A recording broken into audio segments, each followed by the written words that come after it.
Assalamualaikum warahmatullahi wabarakatuh.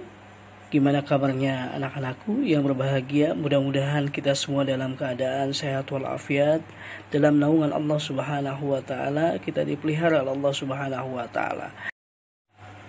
Pada pembahasan kali ini kita akan fokus kepada pembahasan idgham bila guna.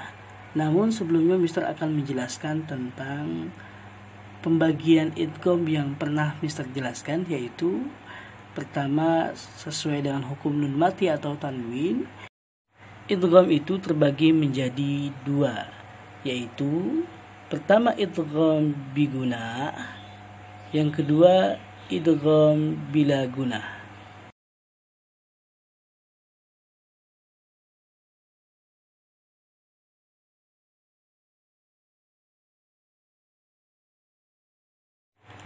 Pada pembahasan idgham bila guna, kita akan membahas secara terperinci, yaitu bagaimana idgham bila guna ini kita bisa membedakan antara idgham bigunah dan idgham bila guna. Sebelum kita bahas lebih jauh, kita akan mengenal dulu secara bahasa idgham itu adalah memasukkan.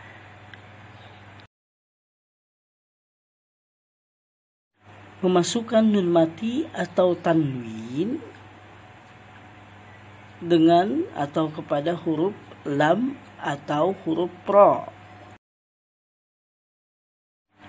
Adapun yang dimaksud dengan bila guna secara bahasa adalah tidak dengung atau tidak sengau atau tidak gunah. Jadi tidak gunah ini maksudnya tidak ditahan atau tidak panjang. Maka pengertian secara bahasa adalah memasukkan huruf yang disertai dengan suara tidak dengung atau tidak sengau dan tidak gunah. Adapun menurut istilah, nah di sini kita akan lebih jelas lagi, yaitu nun mati atau tanwin atau nun sukun dan tanwin atau tanwin bertemu dengan huruf idgham bila gunah, yaitu lam dan ra, maka kita baca huruf tersebut secara tidak dengung dan tidak gunah.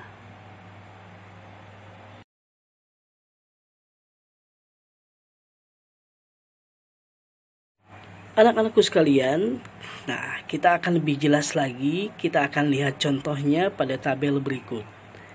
Yaitu ketika contohnya dengan cara membaca idgham bila guna, yaitu dengan memasukkan suara nun bersukun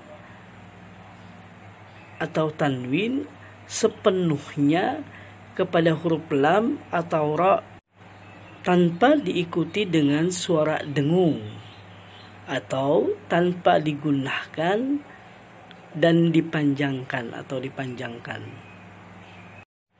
Pada contoh di bawah ini, kita akan melihat bacaan dengan bacaan milladunka.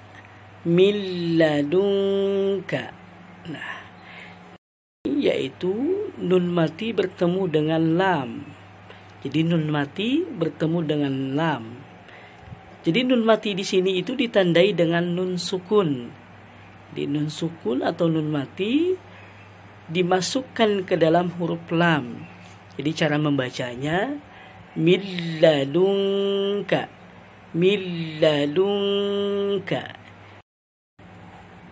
Maka bacaan ini kita baca dengan tanpa digunakan atau tanpa didengungkan. Jadi dibaca tanpa panjang, tanpa digunakan atau dengan tanpa sengau.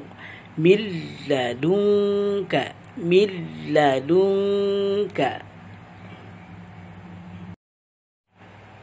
Ada beberapa kesalahan dalam kita membaca idgham bila guna. Yang pertama yaitu dengan cara memanjangkan huruf lam. Jadi kita panjangkan lamnya milladunka, milladunka. Jadi ini adalah contoh bacaan yang kurang tepat. Yang kedua, contoh bacaan yang kurang tepat juga, yaitu dengan cara kita memisahkan bacaan. Jadi memisahkan di sini artinya mengizharkan bacaan nun dan bacaan lam. Contohnya min ladunka, min ladunka.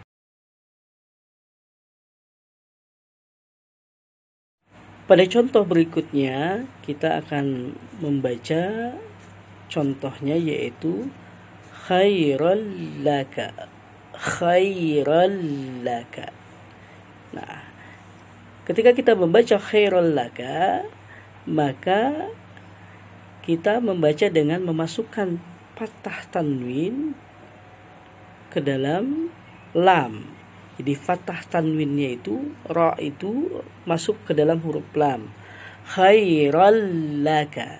Nah, adapun kesalahan ketika kita membaca khairal laka, yaitu dengan memanjangkan bacaan khairal laka, khairal laka. Itu kesalahan yang pertama.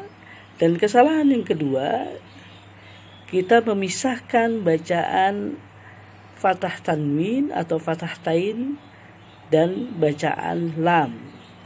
Di sini yang berbaris fathah tanwin itu, fathah tain, yaitu ra bertemu dengan lam. Jadi cara kita membacanya yang kurang tepat atau salah, yaitu dengan cara kita memisahkan antara huruf ra dan huruf lam. Jadi kita membacanya khairan laka, khairan laka. Nah, ini adalah bacaan yang salah. Pada contoh berikutnya, yaitu kita membaca dengan bacaan mir rabbikum, mir rabbikum. Nah, yaitu huruf nun sukun atau nun mati bertemu dengan huruf ra. Jadi nun sukun atau nun mati ini dimasukkan ke dalam huruf ra. Mir rabbikum, mir rabbikum. Adapun kesalahan bacanya, yaitu dengan kita memanjangkan bacaan ini. Kesalahan selanjutnya yaitu sama dengan kesalahan sebelum-sebelumnya, yaitu kita memisahkan antara bacaan nun mati atau nun sukun dengan bacaan ra. Jadi kita baca min rabbikum. Jadi min rabbikum. Anak-anakku, demikianlah pembahasan kita, sehingga kita mudah-mudahan bisa lebih mengerti dan lebih memahami bagaimana cara membaca idgham bila guna, dan kita juga lebih mengerti cara yang salah dalam membaca idgham bila guna. Jadi dari contoh-contoh tersebut kita lebih memahami kembali. Mudah-mudahan pada pertemuan berikutnya kita lebih jelas, lebih maksimal mengerti tentang bagaimana cara membaca idgham bila guna. Anak-anakku, demikianlah pembahasan kita kali ini. Semoga kita sehat selalu, bahagia selalu, berkah selalu, dan semangat selalu. Kita tutup dengan pembacaan doa penutup. Subhanakallahumma wa bihamdika asyhadu an la ilaha illa anta astaghfiruka wa atubu ilaih. Demikianlah pertemuan kita, mudah-mudahan keberkahan menyertai kita. Walhamdulillahi rabbil alamin. Wassalamualaikum warahmatullahi wabarakatuh. Allahumma arhamna bil Qur'an waj'alhu lana imaman wa nuran wa hudan wa rahmah. Allahumma dhakkirna minhu ma nasina wa 'allimna minhu ma jahilna warzuqna tilawatahu ana al-laili wa